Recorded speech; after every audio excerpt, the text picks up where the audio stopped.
So welcome to Center for Spiritual Living, Tahoe-Truckee. We are your speakers and musicians for today. This is Laura Barryhill. My name is Anton Mizerak, and we have an opening piece that Laura wrote. There's a little bit of sing-along in this. Om Shanti Shanti Shanti Om. You can keep playing, which means Om peace, peace, peace.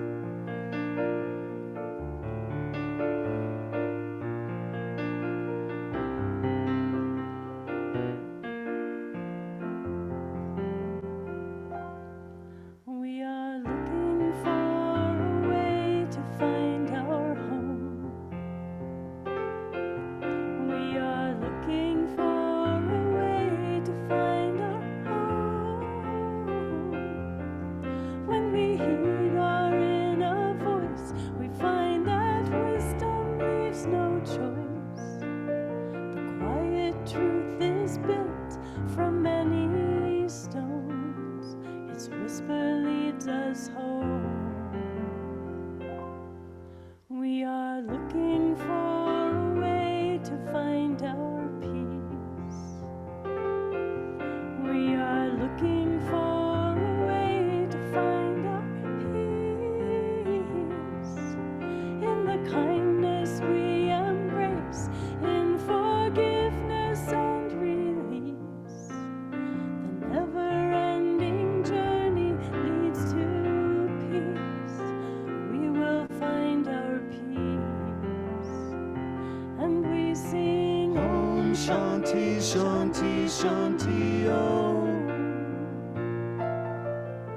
Om Shanti Shanti Shanti Om. We sing Om Shanti Shanti Shanti Om. Om Shanti Shanti Shanti Om. We are looking for a way to find our truth. We are looking for a way to find our truth. When the sky is in our souls, we find heaven in our roots. The mountain we must climb becomes our muse as we seek our truth. On the journey to perfection, can we see our inner light as the candle in the window, in the darkness of the night, where every star's a candle, in spirit's vast array, and the song within our hearts is there to help us on the way. We sing Om Shanti Shanti Shanti Om. Om Shanti Shanti Shanti Om. We sing Om Shanti Shanti Shanti Om. Om Shanti Shanti Shanti Om.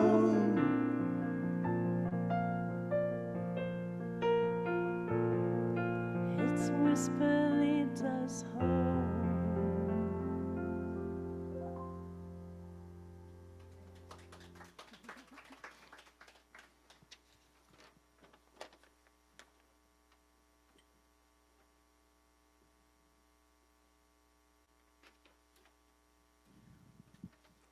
Good morning. There we go.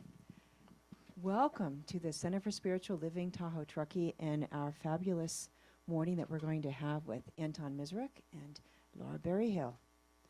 So in our center, we know that there are many paths to God, and they all end in oneness and in love. And wherever you are on your spiritual journey, whatever your path is, we know that you are welcome here. You have found a place where you are home and loved and welcome. So we like to start by remembering that our vision is love. And our vision is embracing all and serving with love while awakening to the one.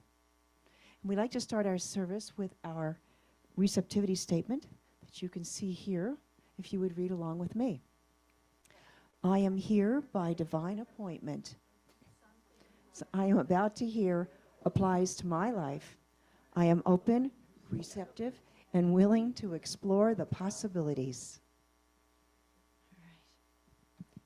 And so this morning, we have our musicians and guest speakers together. And there's amazing, we had a concert last night with Anton Mizerak and Laura Barryhill, and it was just amazing. If you weren't here, you really missed something. But here, but you're here today, which is perfect, and it's going to be recorded, so friends can watch it on Zoom as well. But I want to tell you a little bit about these two amazing souls. And Anton is Anton has studied the history of religions from the phenomenological approach when he was at UCLA. And this morning, several of these stories that he loves the stories that he's talking about this morning because they've been with him since he did his master's thesis, and he knows them inside and out, and so it's going to be an amazing part of the experience. Now, Laura Barryhill also holds an MA in music history from the University of Oregon, right? And she is, as you've already heard, is a wonderful musician in her own right. And the two of them have given hundreds of transformational healing music events throughout the western U.S. and their own performance venue at Mount Shasta. So they've come from the one spiritual vortex to Tahoe. So it's speaking to the other. And they've gained increasing recognition as speakers and presenters for their own version of inspiring musicality, entertaining storytelling, and personal insight. And the stories they have of all of the New Thought musicians and other musicians as well that they've worked with over the years, they've been entertaining Michael and I. So it's we've been to some of the same places, and Bob also knows a lot of the places. But anyway, this morning, their presentation is entitled Music and Mythology, Stories of Transformation. And these are stories that, as I said, that he has known for many years, but they're from around the world. So I'm going to let Anton and Laura take it from here. Thank you, Pam. This is a beautiful little center, and we're happy to be here today. So, as Pam said, our presentation is Music and Mythology, Stories of Transformation, and we're going to look at three stories or myths from three different traditions today. One from Native American tradition that is more up in our end of the state, the far northern California and southern Oregon, and one from the Celtic lands, and one from Tibet. So we'll be traveling around the world today a little bit. So we're going to start with story number one. Coyote goes on a vision quest to Mount Shasta. So this story was collected by Frank Gachet in 1882 around Klamath Falls, and it exists in manuscript form at the Klamath Falls Museum.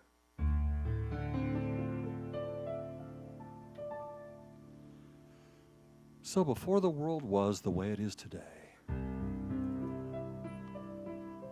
Coyote was walking down by the water when he saw a group of young girls bathing in the water.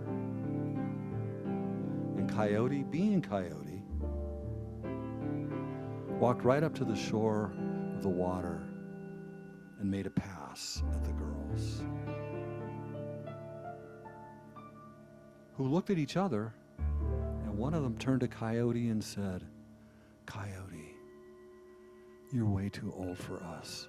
You'll have to find somebody your own age." Well, Coyote, being Coyote, was very disappointed at this result. And Coyote thought to himself, I should go to Mount Shasta on a vision quest so that I can become young again.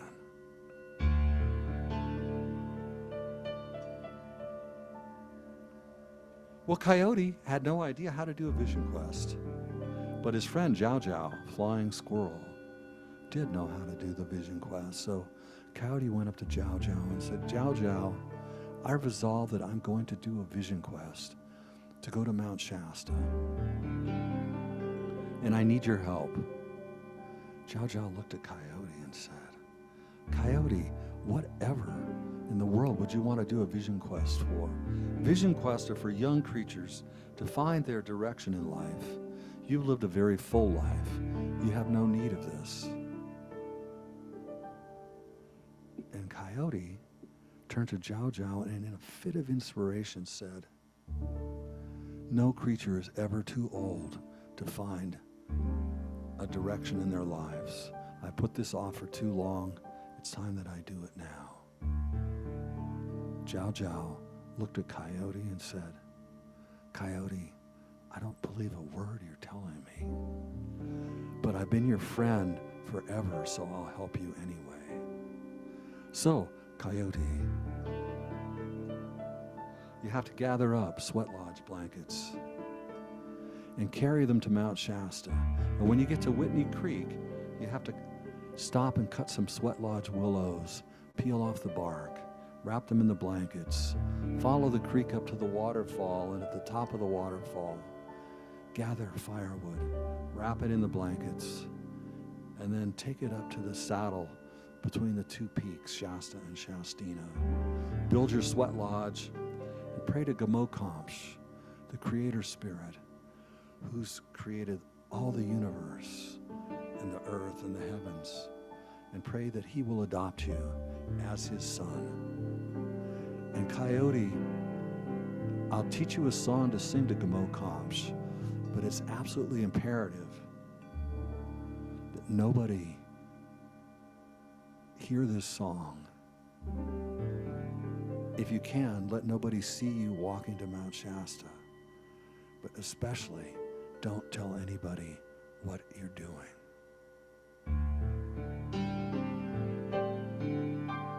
So, Coyote gets his sweat lodge blankets and starts walking toward Mount Shasta, singing his song to the Gamokamsh to adopt him as his son.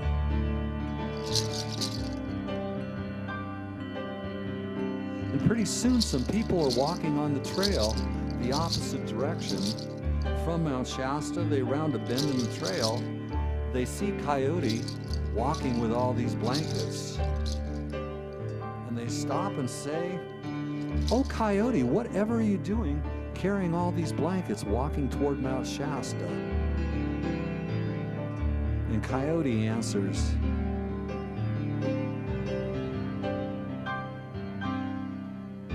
I'm going on a vision quest to Mount Shasta so that I can become young again.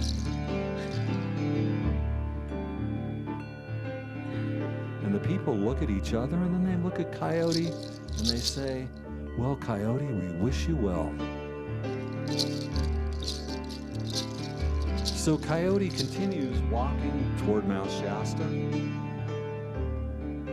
And pretty soon some more people are walking in the trail the opposite direction from Mount Shasta.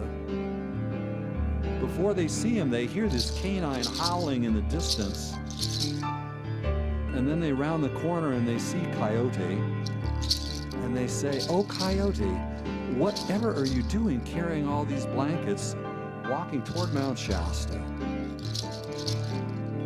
And Coyote answers them saying, I'm going to Mount Shasta on a vision quest so that I can become young again. And the people look at each other and they look at Coyote and they say, well, Coyote, we wish you well.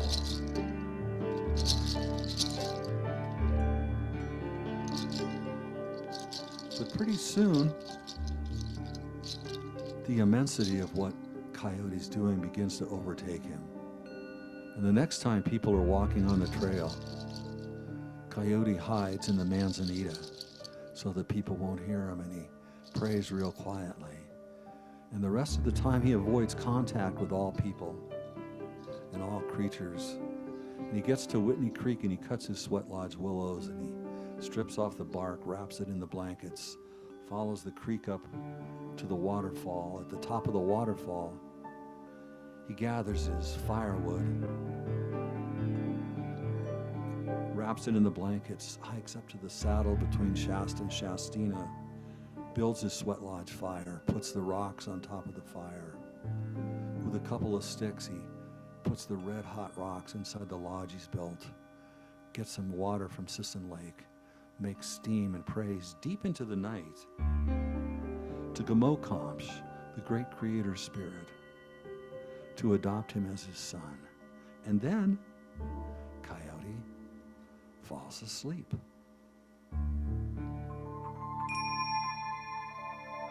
And he dreams that Gamokamsh comes into his lodge. And Gamokamsh says, Coyote, I know your intentions have not been pure, but you've done the ceremony, you've sung the song, you've built the lodge. So I will honor your request and adopt you as my son. But I will also honor your hidden request and make you young again. But more important than that, I promise you that as long as there are two-leggeds and four-leggeds walking on this earth, there will always be Coyote.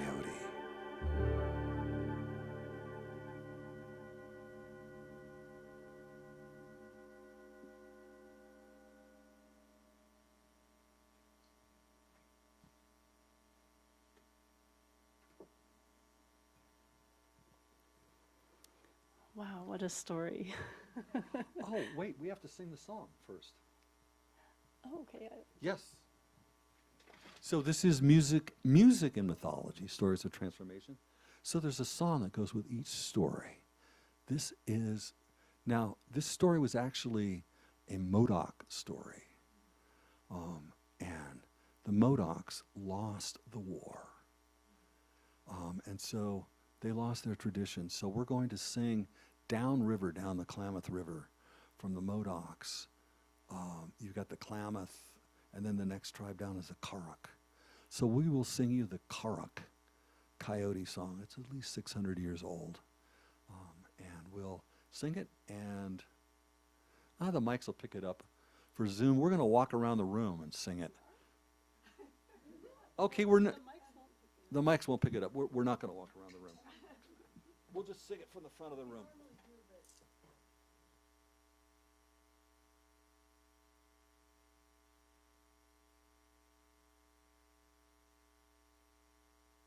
So this is the Karuk Coyote chant.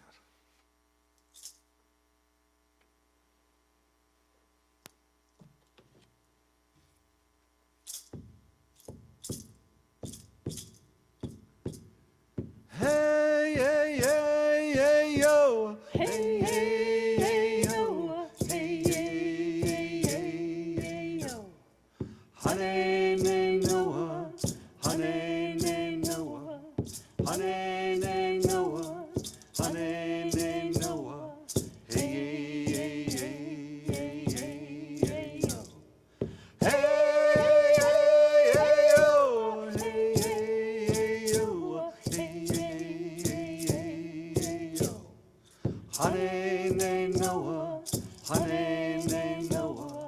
Honey, named Noah. Honey, named Noah. Hey, hey, hey, hey, hey, hey, yo. Hey, hey, hey, hey, yo. Hey, hey, hey, yo. Hey, hey, hey, hey, hey, yo. Honey, named Noah. Honey, named Noah. Honey, named Noah. Honey, named Noah. Hey, hey, hey, hey, hey, hey, yo. Hey, hey, hey, yo. Hey, hey, hey, yo. Hey, hey, hey, hey, hey, yo. Honey, named Noah. Honey, named Noah. Honey, named Noah. Honey, named Noah. Hey, hey, hey, hey, hey, hey, yo. Yotoa Paihi, Yotoa Paihi.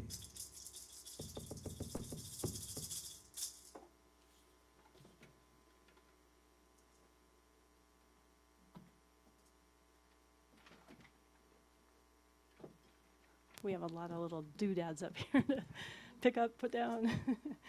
So Coyote, what an interesting character.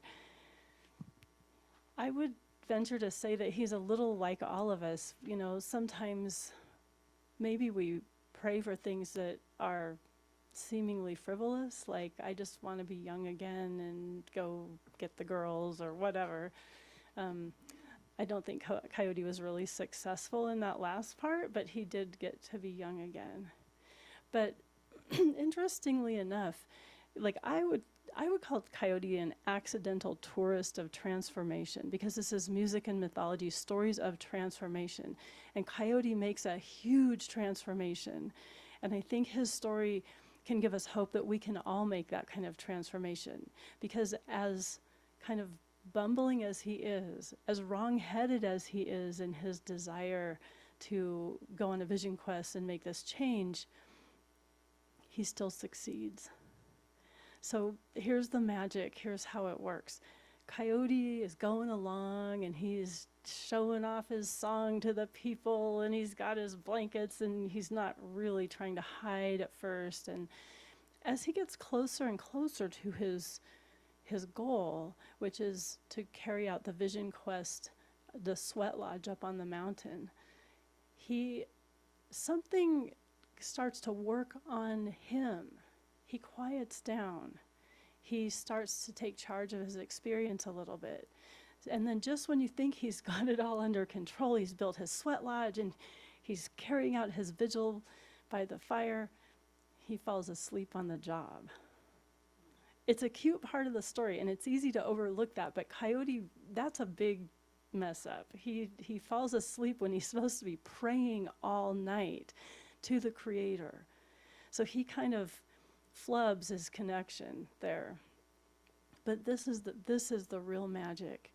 There's something in Coyote that is a true seed. He is a little sprout just waiting to grow. He is part of the creation. And that little piece in Coyote, Gamokamsh, the Great Spirit, is able to reach out to Coyote and connect with that in him. And that's what we all have that. We can all transform by just nurturing that part of ourselves and doing the best we can. Excuse me, because Coyote was, despite his bumbling ways, doing the best he could. And so when he went into that sweat lodge and he fulfilled it, he fulfilled the mission as best he could. So when Gamokamsh reached out to him in his dreams, because there's always a way for Spirit to reach us, whether it's through our dreams or for things going on in our lives. So Coyote shows us this. And Gamokamsh not only adopts Coyote as his son, which is, the kind of serious spiritual outcome, but he gives him his silly wish of becoming young again. And then the best part, he ensures that there will always be Coyote. So he says, you are part of my creation. He gives Coyote this message that you are part of me and I am part of you, and we won't be separated. So if you're ever kind of bumbling along and wondering, how can I do this, whatever, that connection is where it's at, whether it comes through your dreams, through whatever actions you're taking. So that's what Coyote shows us on his journey to transformation. So as not to run out of time, because we have 3 journeys of transformation to undertake here, we're going to go next to a Celtic mythology about a mermaid. Now this is a little song, and it actually, the version that we're doing has 3 verses, and these verses beautifully line up with kind of a miniature hero's journey, and you've probably all heard of the hero's journey that was made famous by Joseph Campbell. The mermaid starts out, and the reason I'm going to explain this to you is the song is in Scottish Gaelic, and so you may not be able to follow directly, but the feel of it can come through to you. So the mermaid starts out, we think we can kind of presume that she's been on land, living her life with loved ones on land, and that she has been cast out from that life. Because she says in the first verse that her heart is broken. My heart is broken even though I'm only a mermaid.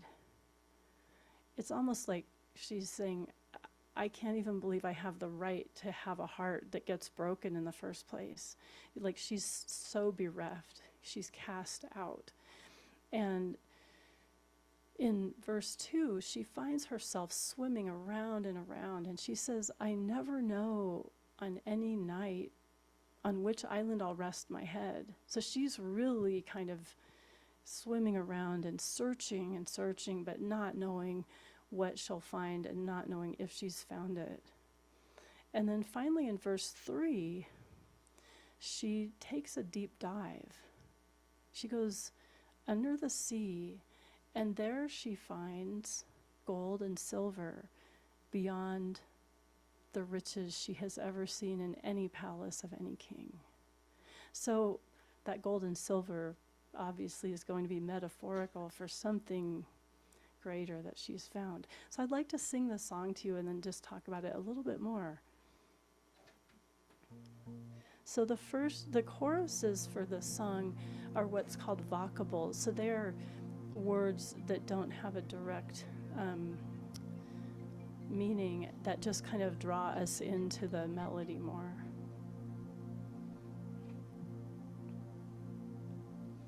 So this is the chorus.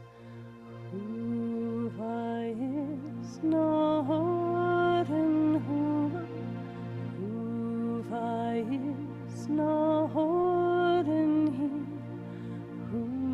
Hi, Huva is Norden Huva, Samle for of Yahumi. So it just kind of ebbs and flows like the waves. Now we'll do verse 1. Amachel van sturrikan furchtjes van ich vato hier, vamo hoogstunden fallen, get is my John varami. My heart is broken even though I'm only a mermaid. Huva is Norden Huva, Huva is Norden here, Huva is Norden Huva, Samle for of Yahumi. Chaniel mochata Sachunya, nur vies bures evenchich, vam in rövan kore vrekan, bini nochtan elani. I never know on which island I'll rest my head. Huva is Norden Huva, Huva is Norden here, Huva is Norden Huva, Samle for of Yahumi. Shall is feiken grut na farke, whoever nader geht sorgen jir, lang yerachana kasule, aunan kusht nyo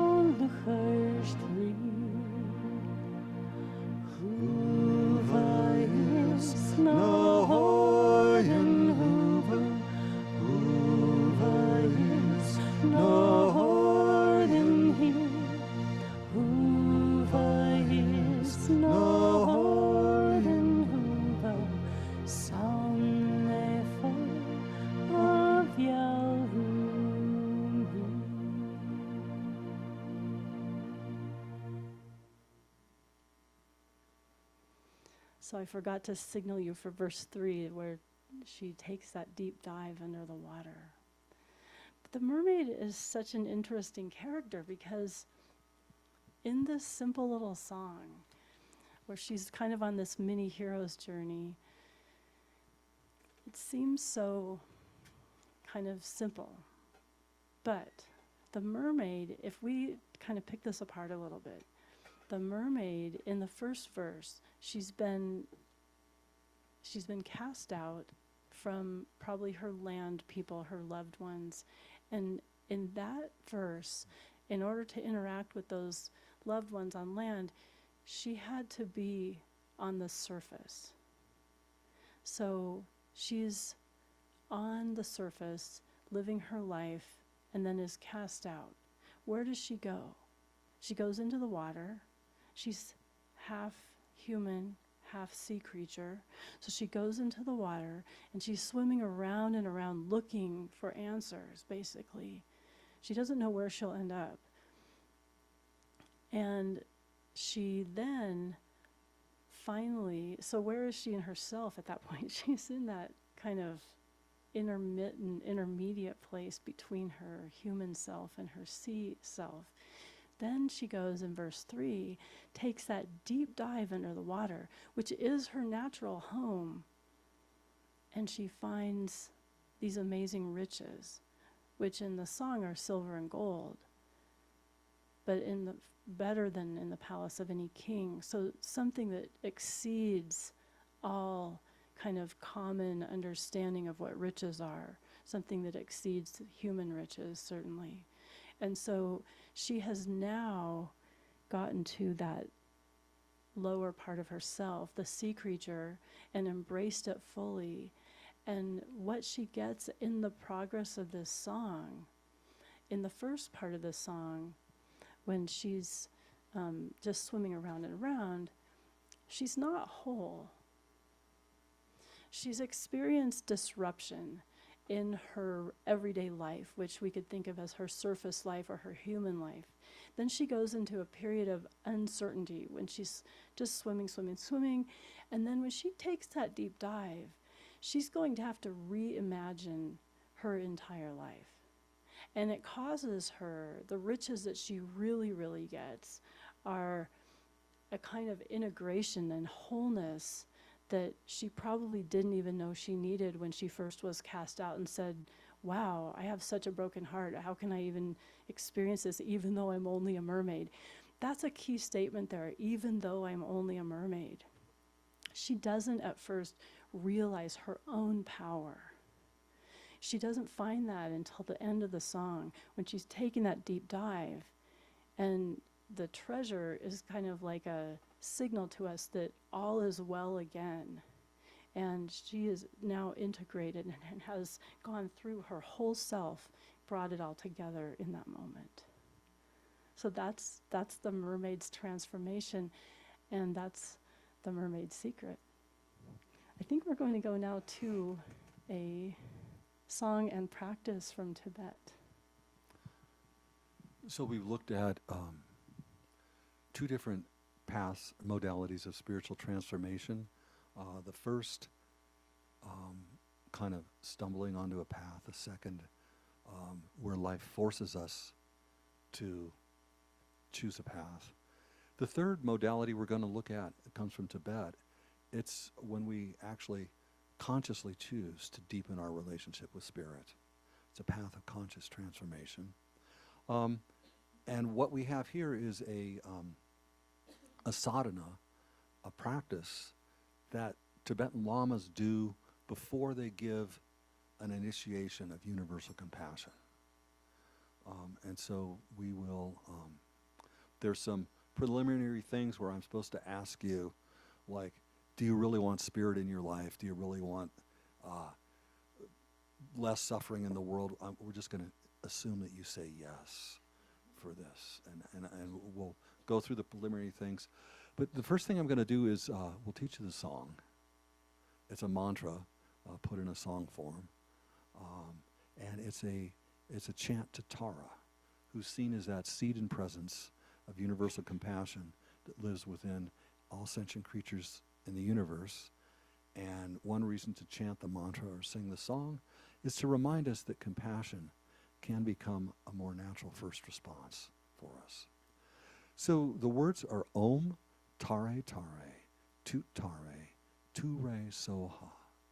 Om Tare Tare, Tut Tare, Tu Re Soha. We'll sing the song. You're welcome to sing with us. And we'll begin with bells and bowls, chabu, and big cymbals, the way they do in the monasteries in the Himalayas.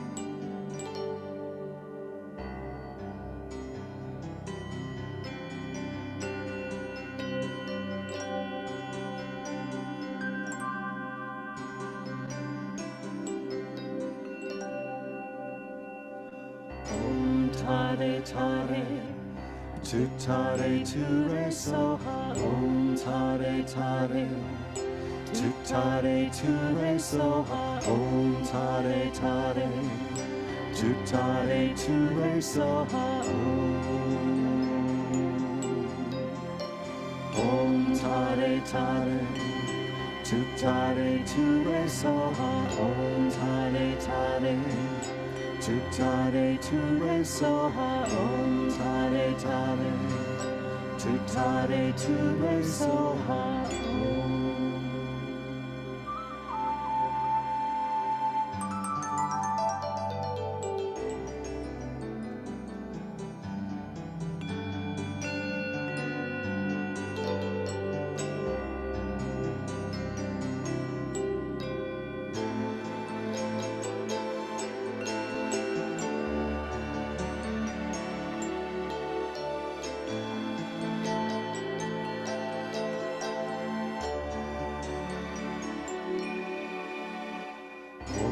Tare Tare, Tu Tare Tu Re Soha. Om Tare Tare, Tu Tare Tu Re Soha. Om Tare Tare, Tu Tare Tu Re Soha.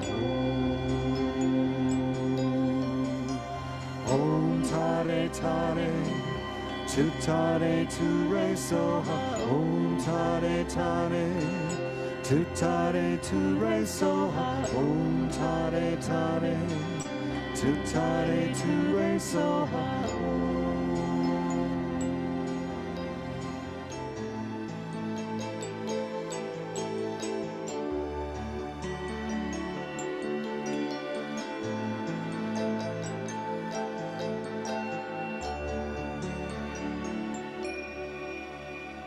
Om Tare Tare, Tu Tare Tu Re Soha. Om Tare Tare, Tu Tare Tu Re Soha. Om Tare Tare, Tu Tare Tu Re Soha.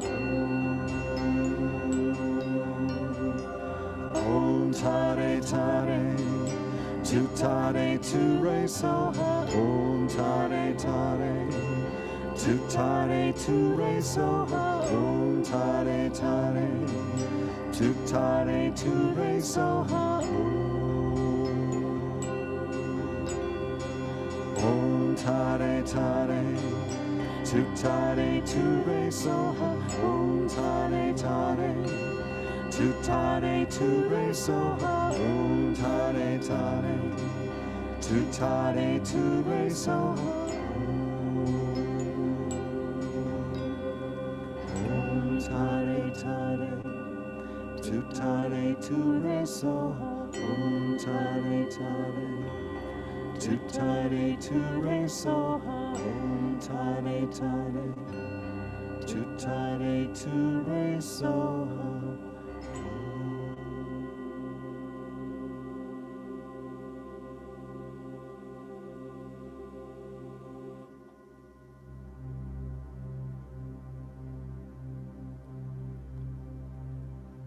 So this practice involves visualizing the universe dissolving to a point of light and then recreating it as a three-dimensional mandala of universal compassion. So before we go into the practice, the preliminaries, I take refuge in all spiritual beings throughout the universe. I take refuge in all spiritual teachings throughout the universe. I take refuge in that community of light workers in every village, in every city, in every town throughout the world.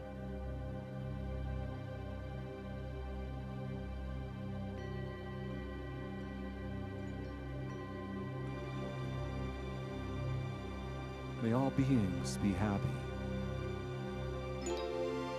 free from suffering, free from anger, attachment, delusion.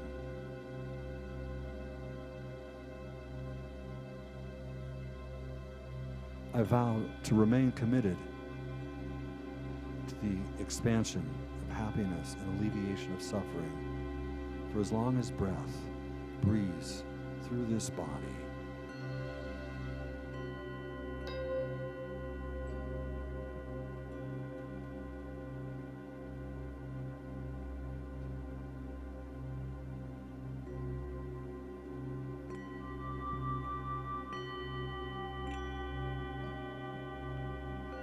So if you'll breathe into that core center of your being, accessing the deepest place that you know how. Watching the in-breath, the out-breath. Feeling that indwelling spirit. And if you visualize the universe dissolving into a point of light,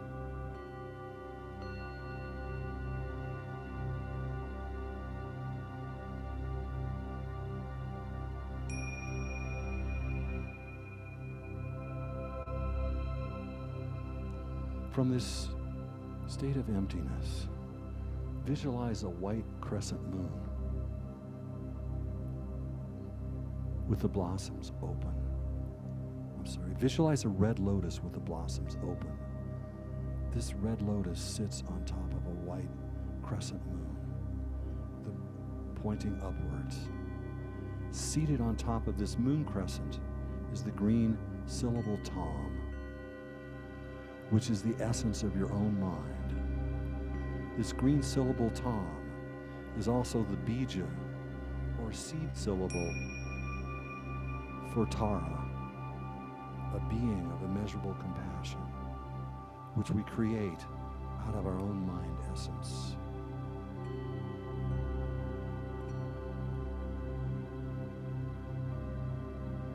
From this green syllable Tom, rays of light are manifest,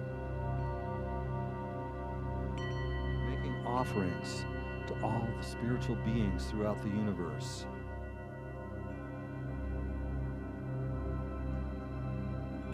These offerings are for the benefit of all sentient creatures. This light that we've sent out now reabsorbs into yourself as you become Tara.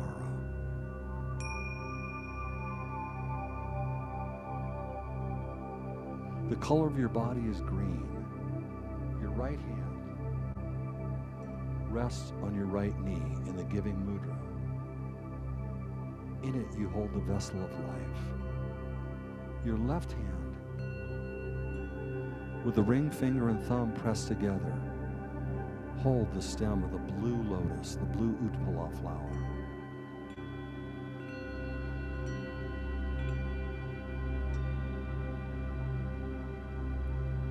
You are peaceful and smiling, adorned by all precious ornaments and garments. Your right foot slightly extended, your left leg slightly tucked in. Your back rests against a wall of moon.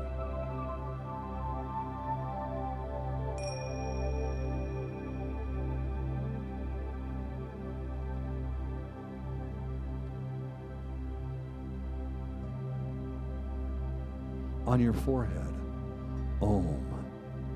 At your throat, Ah. At your heart, Hum. From this hum, light rays are extended, invoking all the enlightened ones of the 10 directions in the form of green taras with the recitation Om Benza Samaya Zahum Bamho. And all these deities then reabsorb into yourself.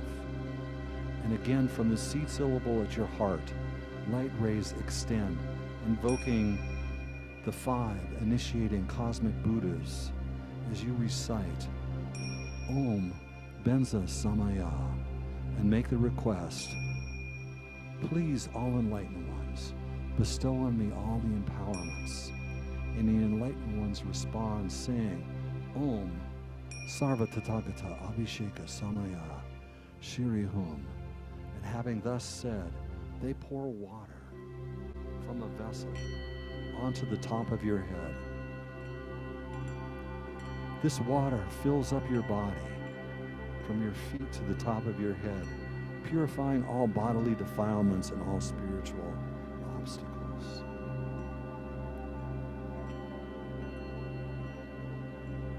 And in your heart, on that moon seat, there's that green syllable Tom. It's now surrounded by the complete mantra, Om Tare Tare, Tut Tare, Ture, Soha. Om Tare Tare, Tut Tare, Ture Soha. From these syllables, rays of light are extended, making offerings to all enlightened ones and all those striving for enlightenment. These offerings become useful for the benefit of all sentient creatures. All the powers, all the blessings, and all the compassion of all those enlightened ones and all those striving for enlightenment manifest in the form of rays of light which absorb into this rosary of syllables, this mantra which surrounds your heart.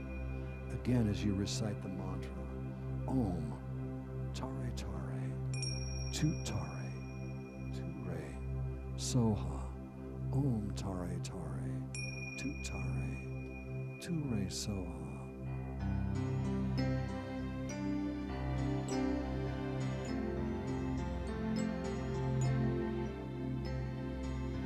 Om Tare Tare, Tut Tare, Ture Soha, Om Tare Tare, Tut Tare, Ture Soha, Om Tare Tare, Tut Tare, Ture Soha,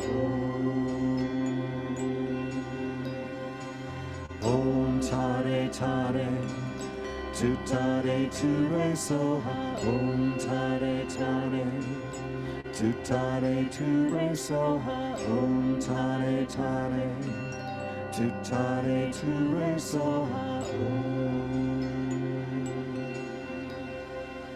Om Tare Tare, Tut Tare, Ture Soha, Om Tare Tare, Tut Tare, Ture Soha, Om Tare Tare, Tut Tare, Ture Soha.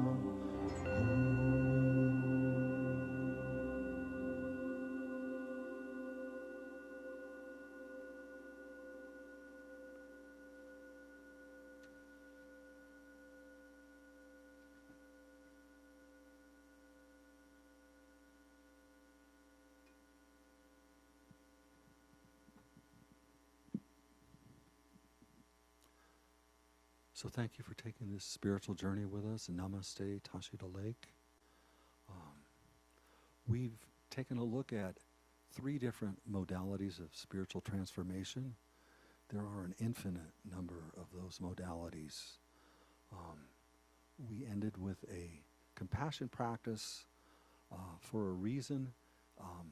The person sitting next to you may be Coyote.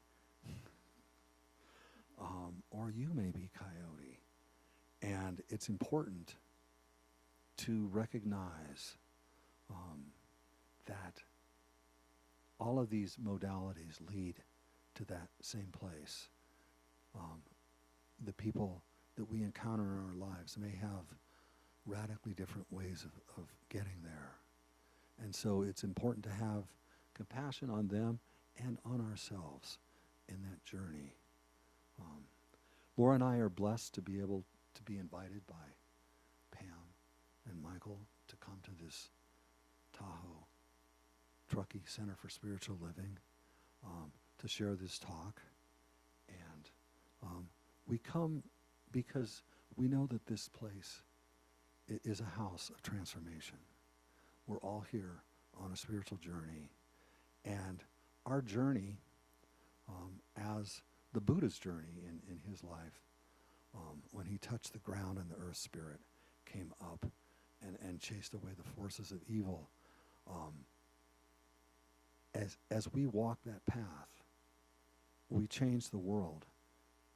The animals recognize it, the nature spirits, the place where we live, the people in our lives. That transformation transforms the world one step at a time. And so we have big stuff to do. And it's important to recognize that the whole universe is rooting for us in this process. So thank you so much. Blessings to you.